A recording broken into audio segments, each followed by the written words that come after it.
Hey everybody, happy Monday to you all. It's time for our chart of the week, and this week we're going to be focusing on retailer Target. They came out with earnings last week. They're pretty spectacular, and the CEO had some good things to say about it. But let's go ahead and take a look at the chart and see if we can glean some more information from the chart and the technicals.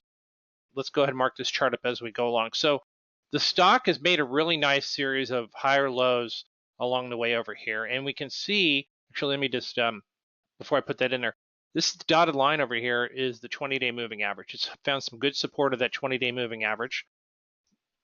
And it's made, again, a series of higher highs and higher lows. It stopped up here right before the earnings came out. And now what we see is a nice bull flag pennant pattern, which is generally bullish. And after that breakout last week, it gapped up, hasn't filled the gap yet. Came down a little bit on that it was a Wednesday, and it's just kind of consolidating here, which is what we like to see after a big up move, consolidating on lower volume right there. We can see the money flow has been pretty positive since the end of July.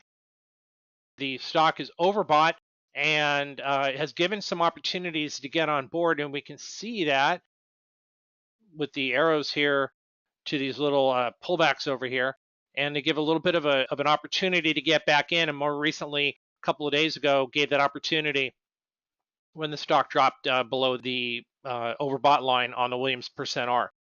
We also see that relative strength is pretty well overbought over here. That's not a bad thing, but again, we could be cooling off a little bit here. We'd like to kind of go sideways a bit on the in the pennant pattern over here.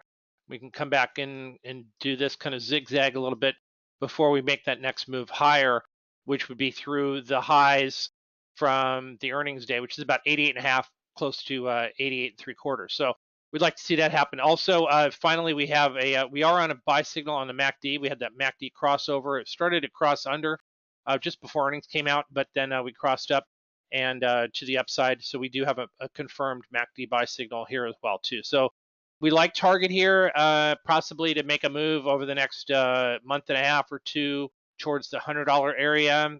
We're consolidating right over here. This is a good spot to get into it if you like the name. That's Target. Thanks so much for watching, everyone, and I'll see you guys next time.